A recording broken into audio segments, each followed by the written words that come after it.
Bienvenidos a la audición que tenemos acerca de la vida de Jesucristo.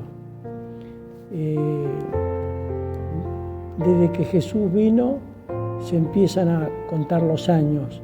La mitad de la población mundial es cristiana, teóricamente serían seguidores de Jesús. Y la otra mitad hay influencia de esta otra mitad cristiana, así que ha sido muy importante la venida de Jesús acá a la tierra. Cambió el rumbo de la historia humana. Vivimos en la era cristiana, así que es importante conocer los detalles acerca de la vida de Jesús, siendo que somos un país por lo menos llamado cristiano. Cristiano sería toda América, toda Europa, parte de Asia, parte de la India. Aunque no somos todos los mismos, la misma clase, son diferentes manifestaciones del cristianismo. Por ejemplo, tenemos la iglesia romana en el sur de Europa y en América, tenemos la iglesia no romana en el norte de Europa, tenemos la iglesia ortodoxa en Eurasia, sería parte del este de Europa y parte de Asia, tenemos la iglesia la copta en Egipto, tenemos la iglesia Antioquía de Siria, son todas iglesias independientes. Lo mismo que tenemos la iglesia de la India, que era la de Santo Tomás, que según parece Santo Tomás era hermano de Jesús. Así que le llamaban el gemelo de quién, de Jesús seguramente. Así que es importante conocer la vida de Jesús, por eso es que hemos determinado de tener un estudio de por lo menos lo poco que conocemos, porque de Jesús, de poderlo retransmitir para que la gente tenga un concepto más acabado de quién era Jesús. En realidad, lo que Jesús enseñó, todo lo que responde a las necesidades básicas del ser humano. Eso no lo puede desmentir ninguna persona, ya sea comunista, ya sea hinduista, ya sea budista, ya sea maometaní, islámico. No puede desmentir de que Jesús responde a las necesidades básicas del ser humano e inclusive responde al problema existencial básico, que es el problema de la muerte. Jesús venció la muerte. ¿Dónde está, oh muerte, tu aguijón? ¿Dónde, oh sepulcro, tu victoria? Así decía el apóstol Pablo, y decía: oh sabiduría de la ciencia de Dios, cuán insondables son tus juicios e inescrutables tus caminos. O sea que estamos en un camino que es extraordinario, y yo creo que toda esa gente que se droga, todos esos movimientos modernos que hay de la juventud, si conocieran a Jesús, en vez de drogarse con drogas y todas esas cosas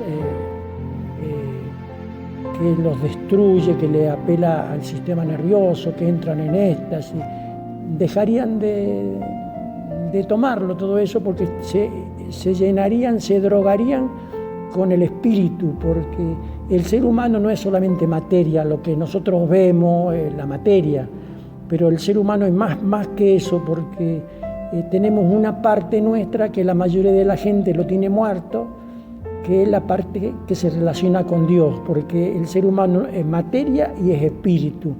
El espíritu es lo que se relaciona con Dios y la materia es lo que se relaciona con el medio ambiente que lo rodea. Cuando una persona contempla, por ejemplo, un río lleno de árboles, está lleno con muchos pájaros y está todo verde, y entonces dice: uy, esto llena mi espíritu. Y no es que eso llena su mente.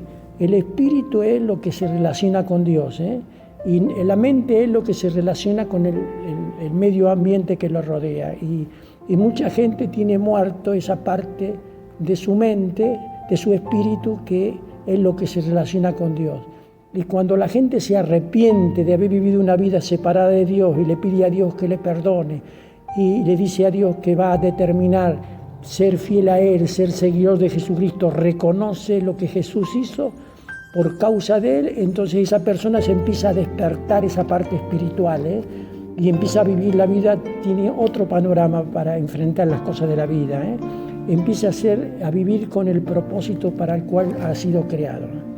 Así que por eso que es importante que nosotros conozcamos a Jesús, sus pormenores, sus detalles, y conocemos muy poco, porque hay un poco de la infancia, no sé si vamos a terminar hoy, un poquito el domingo que viene, y después vamos a ver lo que Jesús ya como adulto nos enseñó, porque es lo que realmente es importante, porque esto de la infancia, o inclusive todos de los evangelios, lo pasan por alto, directamente empieza a enseñar lo que cuando Jesús fue bautizado y enseñan lo que él vivió, y no le dan importancia ni de quién era hijo, ni de quién era la madre, ni quién era el padre, ni lo que no le dan, van a lo central, a lo que Jesús hizo y enseñó. Pero como lo tenemos escrito, es bueno saber estos detalles de pormenores. El otro día habíamos quedado de cuando vinieron los sabios del Oriente, que nosotros los conocemos como los Reyes Magos, y vinieron a Jerusalén, se alborotó la ciudad. El rey que estaba gobernando en ese entonces en Jerusalén era Herodes el Grande, también se convulsionó, los mandó llamar, habló con ellos, investigó diligentemente cuándo había aparecido esa estrella, y entonces teóricamente ya hacía 2 años que había aparecido, y entonces los mandó reunir a los sacerdotes, los líderes religiosos de Jerusalén en ese tiempo. Acuérdense que Jerusalén era una capital importante dentro del imperio y era la base de la religión. Si alguno quería saber de Dios, tenía que ir a Jerusalén. Así como si alguno quería saber de filosofía, tenía que ir a Atenas, a Grecia. Llegamos a la conclusión de que estos sabios que habían venido del este, también habíamos dicho que no eran 3 personas. Está bien que nosotros los conocemos como 3 personas, Gaspar, Melchor y Baltasar, pero no eran 3 personas, era todo un séquito, era una caravana de gente que habían venido de la parte del este, ahí de la parte de la Mesopotamia, de Siria, habían venido a Jerusalén para ver el rey de los judíos que había nacido. Y bueno, llegamos el otro día que llegaron a Jerusalén, el rey Herodes los mandó de Jerusalén a Belén porque investigó. En Belén encontraron al niño, le dieron regalos, le hicieron reverencia, lo consideraron como rey, es decir, se postraron reconociendo que ese niño era superior que ellos. Ojalá que hoy el mundo tenga esa actitud de humildad, no importa qué posición social tenga, si es, ya vamos a estudiar en el futuro si es una persona intelectual o aristocrática o es una persona pobre, que tenga la capacidad, que tenga la altura, que tenga la honradez de humillarse ante la majestad de ese rey que nació en Belén y que es el rey del mundo, del universo, y que él sostiene, y ese rey sostiene todas las cosas con la palabra de su poder, y Dios mandó a los ángeles que le adoren, yo les digo para los testigos de Jehová, que no quieren adorar a Jesús. Ellos lo reconocen como un Dios, pero no como Dios. Pero Dios mandó a los ángeles que lo adoren, y lean en su Biblia ahí en Hebreos, como dice que Dios mandó a los ángeles que le adoren. Y ojalá que nosotros tengamos la altura para postrarnos en su presencia y adorarlo, reverenciarlo, conocer lo que Él enseñó y estar dispuestos a someter nuestra vida a sus enseñanzas. Ojalá. Les digo, les aseguro que si la persona tiene esa altura, va a poder encontrar el propósito para el cual ha sido creado. No importa la edad que tenga, puede tener 70 años, puede tener 5 años, que cuando la persona se reconoce a Jesús como la causa de su existencia, cambia su vida, cambia otra cosa, empieza a vivir una dimensión superior, una dimensión espiritual. Dice acá de que después del capítulo 2 del Evangelio de San Mateo, nosotros tomamos como base este Evangelio porque yo lo tomo porque fue el Evangelio que se escribió en el idioma que Jesús hablaba, nada más es la función. Fue escrito para los judíos, pero lo que aquí enseña nos hace bien a nosotros. Dice, después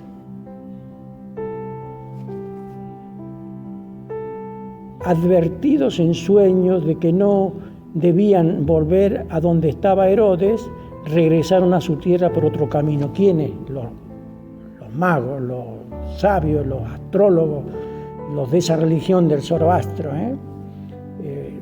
un ángel soñaron que les dijo, no vuelvan a avisarle a Herodes, porque Herodes les había dicho, cuando lo encuentren, vengan y avísenme para que yo vaya y lo adore. Yo ya les había dicho que Herodes era un rey perverso. Ya vamos a ver ahora el relato que sigue. Dice, cuando ya los sabios se habían ido, un ángel del Señor se le apareció en sueños a José y le dijo, después le dijo a José, el que se consideraba el padre de Jesús, ese hombre justo que Dios eligió para que lo cuidara cuando fuera niño, y le dijo, levántate, toma al niño y a su madre y huye a Egipto. Quédate allí hasta que yo te avise, porque Herodes va a buscar al niño para matarlo. José se levantó, tomó al niño y a su madre y salió con ellos de noche, camino de Egipto, donde estuvieron allí hasta que murió Herodes. Esto sucedió para que se cumpliera lo que el Señor había dicho por medio del profeta, de Egipto llamé a mi hijo. Como es escrito para los hebreos, relata una profecía del libro de Oseas y lo enlaza acá a esa profecía, que en realidad esta profecía de Egipto llamé a mi hijo es que Dios sacó de Egipto a Israel, porque para Dios Israel era su hijo, tenía nombre de varón Israel. Lo mismo que hoy día la iglesia es la esposa del Cordero, tiene nombre de mujer. Dios a través de la historia ha levantado pueblo y le ha puesto un nombre. A Israel le puso el nombre de un varón, Israel, y era su pueblo de Dios en la antigüedad, o sea, la antigüedad reciente antes que la iglesia. Y ahora la iglesia tiene un nombre de mujer, que es la esposa del Cordero, la Virgen, la desposada con Jesús. O sea que, entonces dice, acá aplica esa profecía, esa historia de que Dios sacó de Egipto al pueblo hebreo que le llamaba a su hijo, lo relacionó con Jesús y dijo, esto sucedió para que se cumpliese lo dicho por el profeta, que era el profeta Oseas, que Oseas era uno de los grandes profetas, que vivió también contemporáneo de Isaías, contemporáneo de los otros profetas que yo ya les he dicho anteriormente, en el siglo VIII a.C., que había dicho Oseas que Dios llamó de Egipto a su hijo. Dice acá, versículo 16, al darse cuenta Herodes de que aquellos sabios lo habían engañado, se llenó de ira y mandó matar a todos los niños de 2 años para abajo que vivían en Belén y sus alrededores, de acuerdo con el tiempo que le habían dicho los sabios. O sea que Herodes, cuando se dio cuenta que estos hombres importantes que habían venido, que habían quedado en que iban a volver a avisarle cuando lo encontraran, no volvieron a avisarle, porque un ángel, ellos soñaron que no volvieran. Entonces, como Herodes estaba planeando de matarlo, resulta que ¿cómo hacía él para saber cuál era el niño que había nacido, que era el rey de los judíos y que venía a suplantarlo a él en su reino? Entonces, que no se le ocurrió otra cosa que matar a todos los niños que habían nacido en Belén, que tenían menos de 2 años, de acuerdo a lo que ellos le habían dicho que había aparecido la estrella. O sea que Jesús, cuando los magos vinieron a Jerusalén y vinieron a Belén y les rindieron honores, ya tenía 2 años. Por eso yo les digo que Jesús era un hombre más grande, de 30 años, tenía 4 años más, porque Herodes murió, este rey Herodes murió en el año 4 a.C., y 2 años más que ya había venido la estrella, o sea, son 6 años. Así que por lo menos Jesús tenía 36, 37 años cuando empezó a predicar, y habrá muerto más o menos a los 40. Así que no era un muchacho de 30 años, era un hombre ya de 40 años. Dice, cuando Herodes se dio cuenta, mandó matar, y nosotros celebramos esta fiesta, que se llama el Día de los Santos Inocentes. Fue un infanticidio, un atropello, era un criminal nato ese Herodes, que mandó matar a todos esos chiquitos porque no le importó, no tenía límite, no le importó matar a todos los bebés de 2 años para abajo, varones que habían nacido en Belén y sus alrededores. Así que yo les aconsejo, nunca más usen la fiesta del Día de los Santos Inocentes, que se celebra el 28 de diciembre, para ser cargada, que la inocencia le valga, préstame, y después le dice que no lo usen, porque en realidad sería un día de recogimiento, de pensar que cómo puede ser que haya habido un rey tan perverso que mandó a matar a todos los bebés de 2 años para abajo, ahí en esas zonas. Y yo les digo para esos que festejan el Día de los Santos Inocentes y lo hacen es una fiesta nuestra religiosa que se celebra el 28 de diciembre. No lo hagan nunca más, porque la verdad que es triste esa historia. Dice, y esto también dice, era para cumplir una de las profecías, como le escribía a los hebreos, y ellos conocían las profecías, entonces era para ir demostrando de que ese niño era el Mesías. Dice, así se cumplió lo que escribió, lo escrito por el profeta Jeremías. Jeremías vivió en el siglo VI antes de Cristo, y acá transcribe la profecía de Jeremías. Dice, se oyó una voz en Rama. Rama sería Belén. Llantos amargos y grandes lamentos. Me imagino las madres de esos chiquitos. Dice, era Raquel que lloraba por sus hijos y no quería ser consolada. ¿Y Raquel quién es? También es Belén, porque Raquel, la esposa a la cual amaba a Jacob, esa era la que realmente amaba. Tenía 3 más, pero esa es la que, porque había poligamia en el año 2000 a.C., pero la que realmente amaba a Jacob era Raquel. Y Raquel fue enterrada en Belén, por eso también se le conoce a Belén como Raquel, o se le conoce como en Ramá. Dice, no quiso ser consolada porque ya estaba muerto. Fue la amargura que vino a esa zona por el nacimiento. Ella estaba profetizado que iba a suceder, y entonces va transcribiendo la profecía que se cumplieron para que la gente se convenza de que Jesús es el Mesías. Y después dice, el ángel le había dicho a José, andate hasta que yo te avise, y José se fue. Y después, cuando murió Herodes, que era el enemigo número 1 que quería matar a Jesús, entonces el ángel le habló de vuelta para que volviera. Y José, en sueños en Egipto, volvió. Ahora, ¿por qué José? ¿Con qué recurso José se movía? Yo calculo que era con los recursos de los sabios que le habían, porque Dios, cuando nos manda a hacer un trabajo, Él provee los recursos. Y los regalos que le habían dado, entre los cuales estaba el oro, con eso se movía para poder ir a Egipto, para poder volver. Y aparte que José tenía una profesión manual.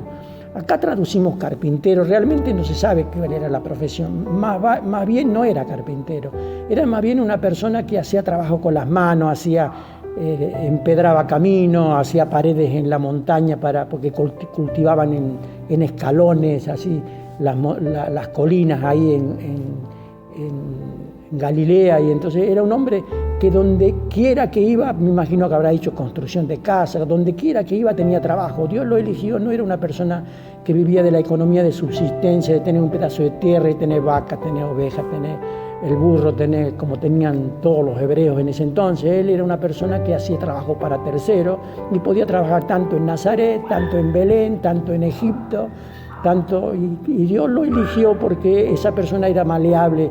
Muchas personas que siguen a Dios lo siguen por los panes y los peces. Muchas personas oran para recibir el Espíritu Santo, pero no saben que cuando uno está dispuesto a obedecer a Dios, Dios a veces lo tiene a uno como de acá para allá, y a veces haciendo cosas que a uno no le gusta, y si Él lo manda a uno tiene que obedecer. Así que no es tan fácil. Algunos no saben cuál es qué es lo que sucede cuando realmente se entregan a Dios y quieren hacer, porque cuando uno se entrega a Dios y quiere hacer, Él es el que lo maneja a uno. Y dice acá, va para terminar, dice, pero después que murió Herodes, un ángel del Señor se le apareció en sueños a José en Egipto y le dijo, levántate, toma contigo al niño y a su madre y regresa a Israel, porque ya han muerto los que querían matar al niño. O sea, primero está en Nazaret, de Nazaret lo lleva a Belén, de Belén lo manda a Egipto, de Egipto lo vuelve nuevamente a Israel. Él lo tenía para acá como gato sin manija, así que, bueno, si él era un hombre justo, estaba dispuesto a obedecer a Dios, no tenía que quejarse. Dice que estando en Egipto, dice, entonces José se levantó, tomó al niño y a su madre, dice, y llevó al niño y a su madre a Israel. Pero cuando supo que Arquelaos estaba gobernando en Judea en lugar de su padre Herodes, tuvo miedo de ir allá. Y habiendo sido advertido en sueños por Dios, se dirigió a la región de Galilea. Arquelaos era uno de los hijos que le había quedado a Herodes. Estaba Felipe, Arquelaos y el otro más que no me acuerdo. Felipe, Arquelaos y hay otro más que se llama Herodes el Bueno. los 3 hijos que había salvado el emperador romano, porque todos los otros lo había matado el mismo padre, teniendo miedo que lo usurparan en el trono. Esos se salvaron porque se los llevó el gobernador, el emperador romano, a Roma y los instruyó para después que podían ser sucesores del padre. Y Arquelao, uno de los hijos, quedó en Jerusalén, era peor que el padre. Ese Arquelao después lo tuvo que destituir el emperador romano del reino, y por eso es que cuando Jesús estaba con su ministerio público, estaba en Judea, no había ningún rey, había un gobernador romano que era Pilato, Poncio Pilato, porque había sido destituido el emperador, el rey, el hijo de Herodes el Grande, y puso en su lugar a Pilato, un emisario romano, para que gobernara esa región. Y entonces, cuando volvió José de Egipto, se enteró que estaba Arquelao gobernando en Jerusalén. ¿Y qué hizo? Un ángel avisó: andate a Galilea, no vayas ahí, andate a Galilea. Y era con un propósito, dice. Al llegar se fue a vivir al pueblo de Nazaret. Esto sucedió para que se cumpliera lo que dijeron los profetas, que Jesús sería llamado Nazareno. O sea que se fue a Nazaret y fue con un propósito para cumplir los designios de Dios, que ya estaba profetizado que el Mesías iba a ser llamado Nazareno. Todo el mundo pensaba que Jesús era Nazareno. De hecho, que cuando fue crucificado, Pilato puso una escritura en griego, en latín y en hebreo, o sea, arameo, que era el idioma que Jesús hablaba: Jesús Nazareno, rey de los judíos. Como una ofensa, como una burla para los sacerdotes judíos, que inclusive los sacerdotes judíos le dijeron a Pilato: no ponga rey. Él decía que dice: lo que es escrito está, dijo Pilato. Así que quedó esa inscripción ahí en la. Bueno, vamos a terminar acá y seguimos el domingo que viene.